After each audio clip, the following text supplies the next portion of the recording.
SBC Media.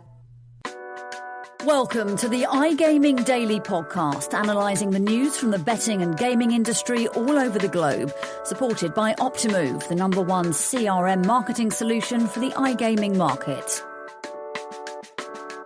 Good morning and welcome to the iGaming Daily, brought to you by Optimove, the #1 CRM marketing solution for the iGaming market. We've got a special episode today. We're joined by Adam Perfect, the head of commercial at the PDC, following up from our episode 501, where we spoke to BetMGM about their thriving partnership with darts.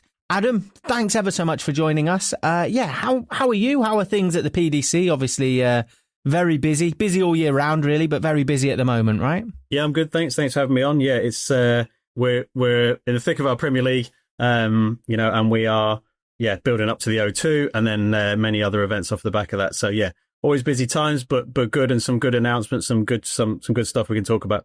Nice, and we're in the betting events business, so I understand fully how the run up to the events ages you. It really takes years off. It's a hectic period, and I guess that O2 event is one that you really pinpoint on the calendar as a major one. Yeah, it's fantastic. That's essentially what the 16 weeks before that is counting down to find the winner of the Premier League in front of 14,000 fans. We sold out completely for the first time last year, which is just incredible. You're standing there and you look right to the back and you think, this is amazing for darts. So great atmosphere, great event, and it brings together a lot of hard work from ourselves, BetMGM, and obviously the players, more importantly, themselves. Nice.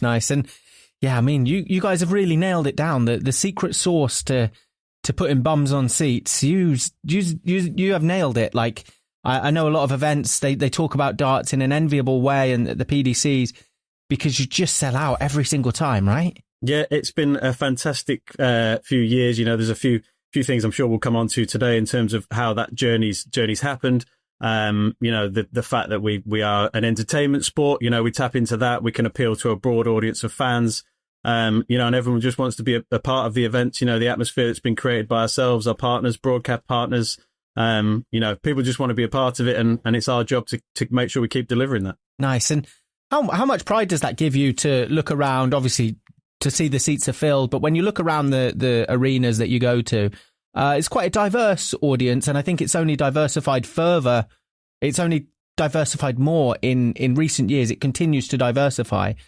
Yeah, that must give you immense pride. Absolutely, yeah. You go to, as I say, the O2. We go to Madison Square Garden in New York. We go to Alexandra Palace. This year for 20 days. Over the Christmas period, and everyone turns up every day and every session, whether it's afternoon or evening. It's the biggest Christmas party in the country. So it's incredible pride. And I think to your point, the diverse audience. People coming along to want to be a part of it. It's a bucket list event. It appeals to a broad audience. There's some sports where you would go along if you follow the team or the sport, whereas, ours is an entertainment offering, and it's our job to continue capturing that wider audience and, tell the stories of the players and everything around the events. Yeah, I think you do a brilliant job of doing that. So we had BetMGM on a few episodes back, episode 501.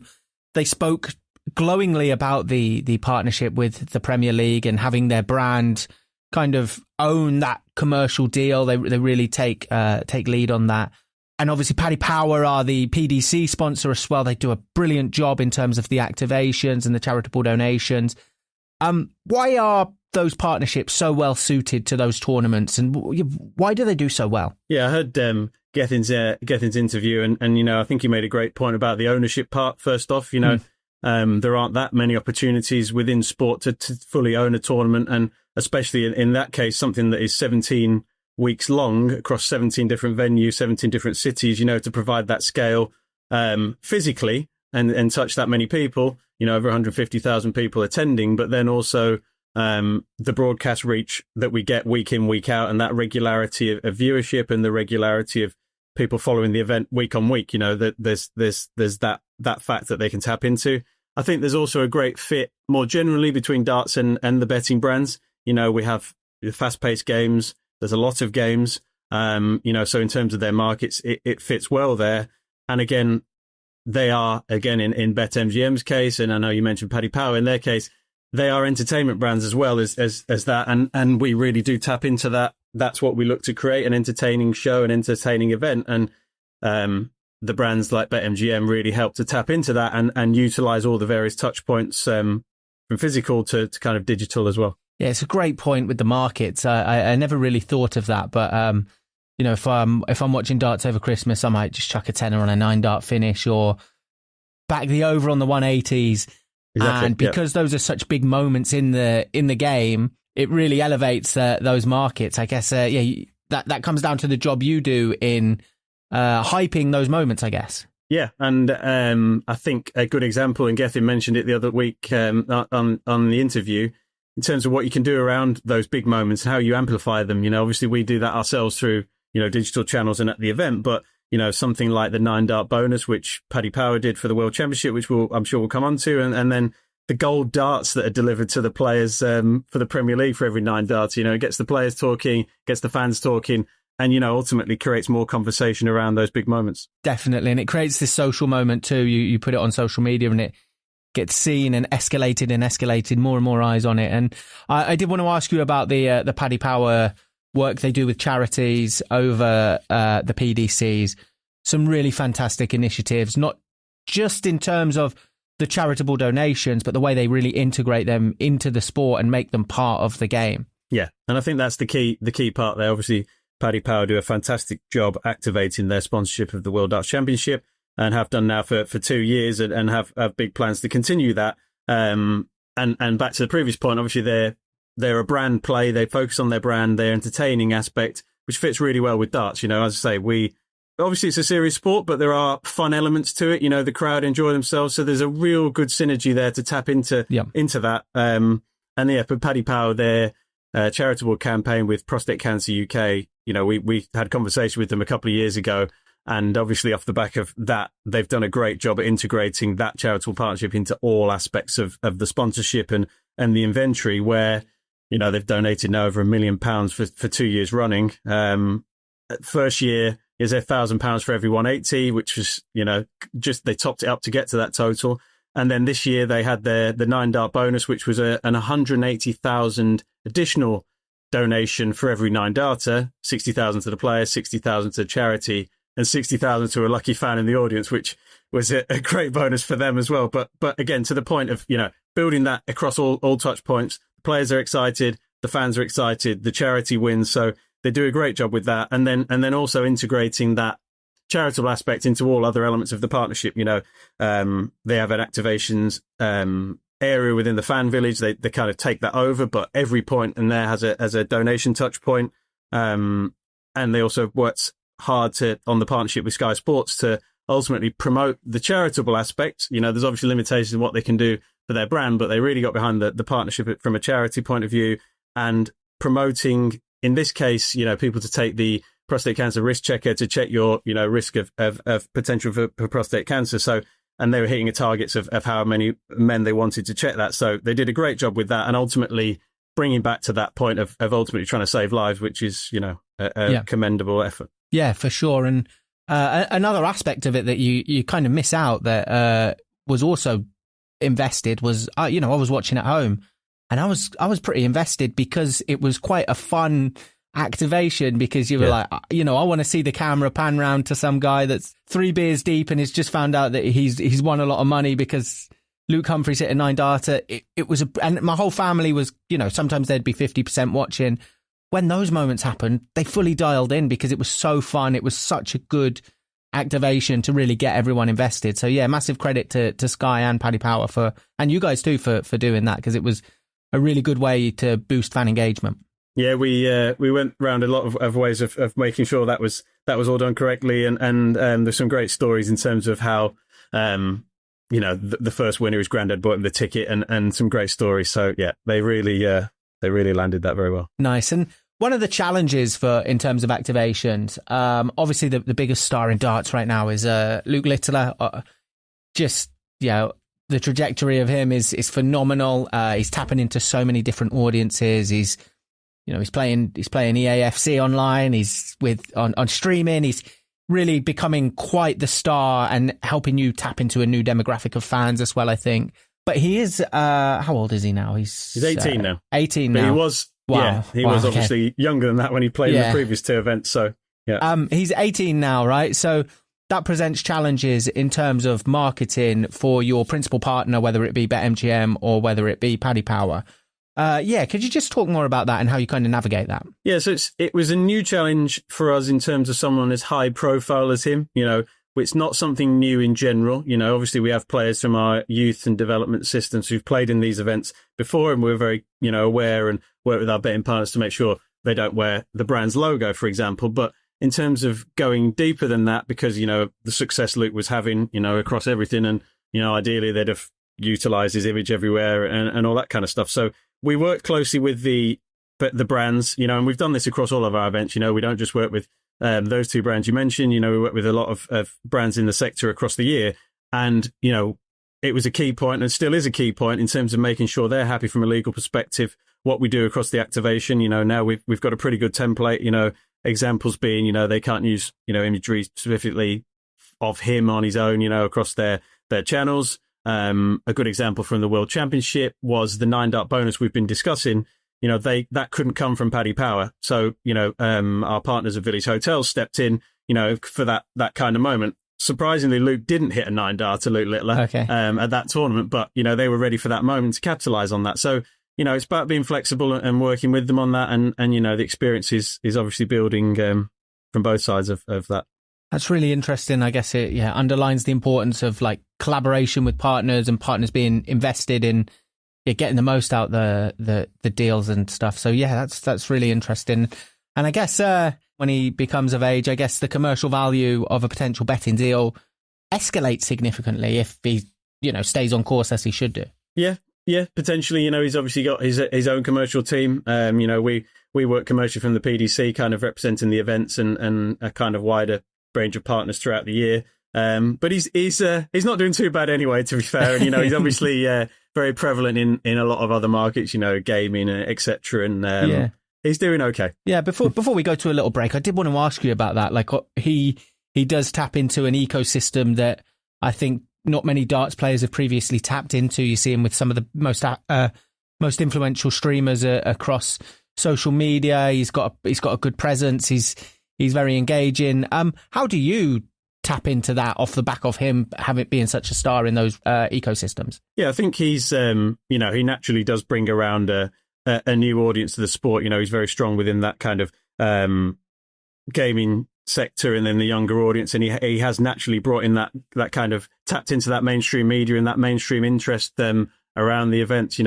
That's proven by all the finals that he's been in. The kind of mainstream media that have been on site at these events has just been beyond anything that we've ever seen prior to these last 2 years. So it is strong there. Obviously it's our job as the PDC and our digital team prior to even the last 2 years with Luke's success have already been kind of looking into that. Obviously it's our job to grow our audience and future proof and appeal to the younger audience. And they've been working with influencers and YouTube stars on content in darts because they actually there's a good following anyway.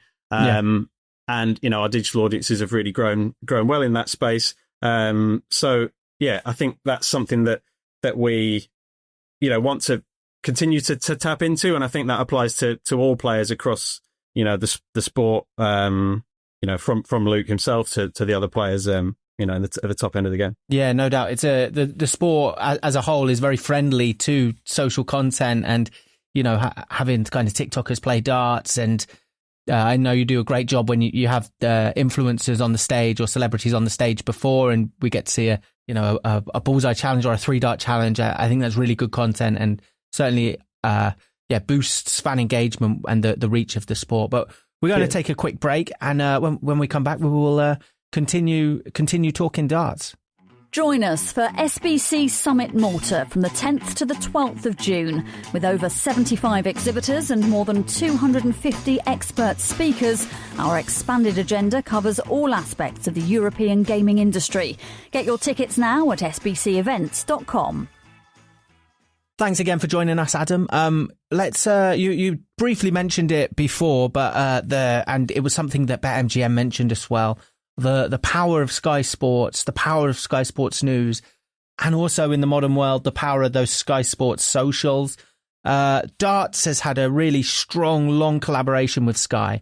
How significant is this to continuing to make the sport a mainstay within around Christmas and to boost the Premier League every Thursday night? Yeah, I mean, to start off, I think, Sky have been an incredible partner for the PDC right back from the very start of the PDC and the first World Championship in 1994.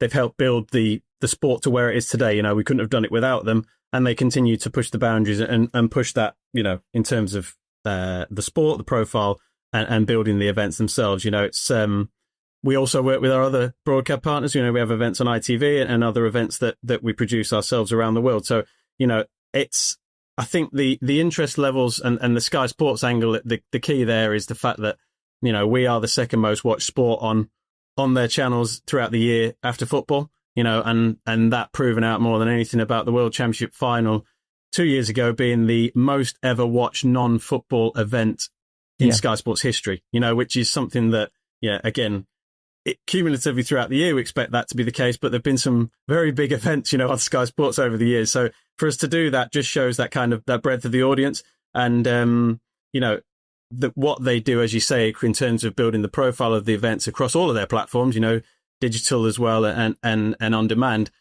just helps to elevate the events for, our sponsors and also the players themselves, building their profile, building the characters, with the walk-ons that they kind of helped us, implement in the first case, just helps build everything around the sport and the events themselves. Yeah, 100%. And you mentioned, I remember reading that fact, by the way, when after the finals, and I had to read it 5 or 6 times because just unbelievable, really. But you mentioned the partnership with ITV as well. I think something a lot of other sports.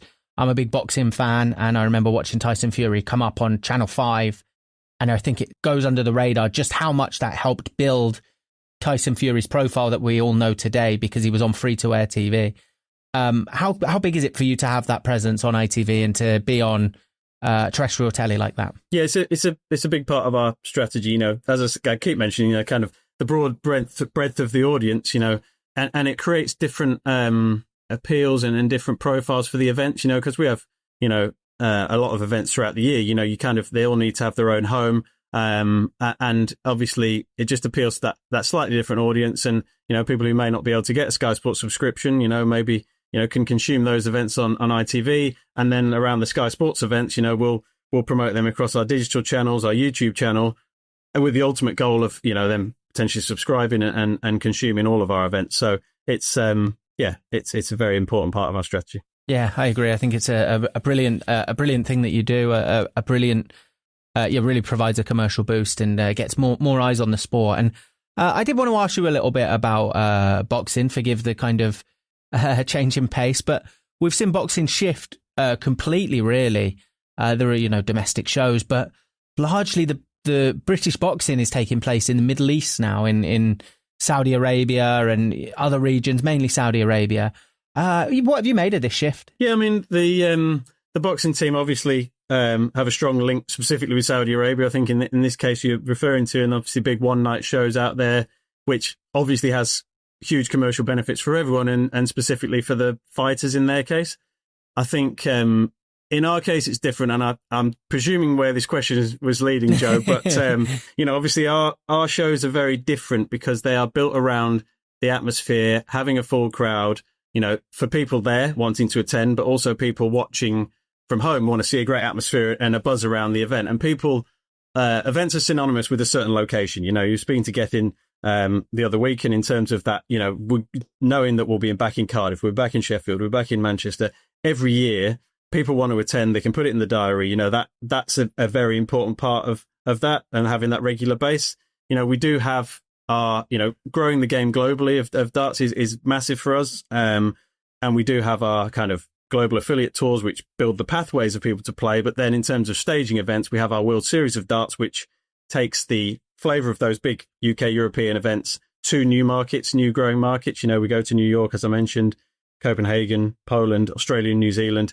And in the Middle East, we currently go to Bahrain. So that is giving that, it's a 2-day event in those locations to try and, build that footprint and give the experience to those fans who may not be able to go to to Ali Pali or to one of the Premier League nights. So does that, being synonymous with certain places, does that mean we're unlikely to see, while the Premier League exists in the way it does, that's the beautiful roadshow that it is, we're unlikely to see the PDCs, the World Championships, ever move from Ali Pali? Yeah, I mean, we're always reviewing the location, but I think in terms of, something that is synonymous, it's synonymous with London, it's synonymous with being at the Christmas in the UK and London. So I don't think, I think that's unlikely. Let's put it that way.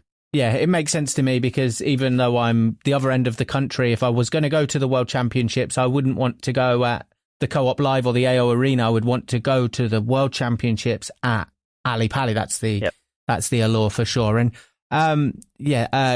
you read my mind, by the way. You saw where the question was going there. And just to jump in, Joe, sorry, there's obviously other logistical considerations. Sky Sports are obviously a UK broadcaster, so for 20 days, they wouldn't necessarily want to ship everyone out to, the Middle East to do something like that. The fans have to travel. We have to look at our core market. So, there's a lot of other things to consider there than just a one-night show that you might have in boxing. That makes a lot of sense. And just two more really quickly from me because we are running out of time. But when I spoke to Gethin a few weeks ago, he said that you are just a star away from the sport elevating in a new audience. And, we pinpointed the US as one where a US breakthrough star would really take the sport to a new level in that region, in that market, amongst those fans. Obviously, that falls on you when that star is born in some way to really pitch them up and elevate them. Do you agree with that sentiment that, when you get a star in a new region, that's the footprint, that's the one that can get you to tap into that market? Yeah, obviously that would be fantastic. And I think what all we can control is the controllables in terms of putting the pathways in place. As I kind of mentioned earlier, we have our global affiliate tours, in the US, we have that, and trying to provide pathways, improving those pathways, making them more rewarding, obviously financially for the players, and ultimately making it easier for them to succeed and become full-time dart players. So it's a long journey. It's a gradual journey that we have to go on, in these regions. And obviously, specifically in the US, it's very difficult to break through given the volume of sports out there. But, the growth of our event in Madison Square Garden, the number of entries that the guys are receiving at their events, it's obviously a huge participation sport out there.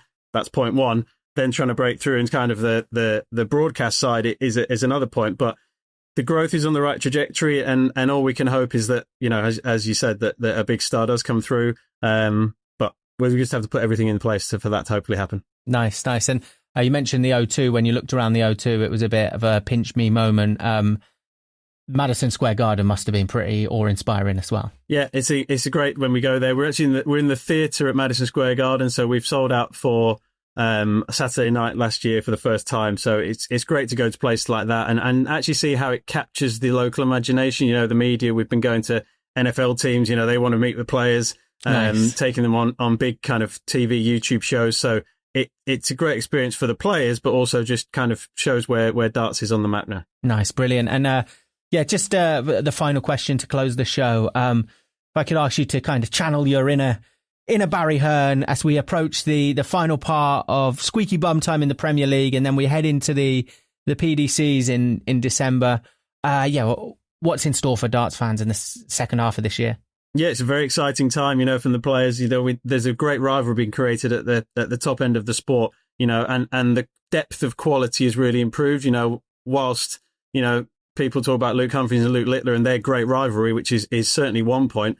Anybody can beat anybody on their day, and I think that's testament to the growing depth of the game. But there's some great narratives for the rest of the year. Who can Luke defend? Luke Littler defend his Premier League title? Can Luke Humphries then defend the World Match Play in July? And then, how will it all pan out in our events building up to the World Darts Championship? Luke Littler defending his title. How's that going to pan out? There's obviously a lot of other players who would like to, who are turning the corner, improving on form. Gerwyn Price is made his way into the playoffs now. So, and Michael van Gerwen, Nathan Aspinall, there's a lot of players who would like to stake their name to that top title. So it's going to be very exciting. And obviously we increased our prize money for the first time this year. So it's going to be big time.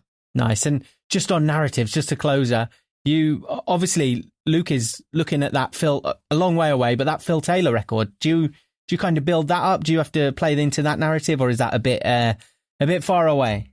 He talks about it, yeah. I mean, he's certainly confident. it's a heck of a long way to go, and a lot can change in anyone's lifetime. So, potentially, but, everyone has to be careful and just temper expectations at this stage, because as I say, the quality and depth of the competition, I would suggest, is stronger than when Phil was around. So, that's always the challenge. And as I say, the rivalry between Luke Humphries and Luke Littler, I expect them to be trading titles for a bit of time to come. Nice. It creates for some really beautiful stories, some big narratives, and some super entertaining sport. So, yeah, Adam, thank you so much for your time. I really appreciate it. And let's enjoy the end of the Premier League. Brilliant. Thanks very much, Joe. Thank you.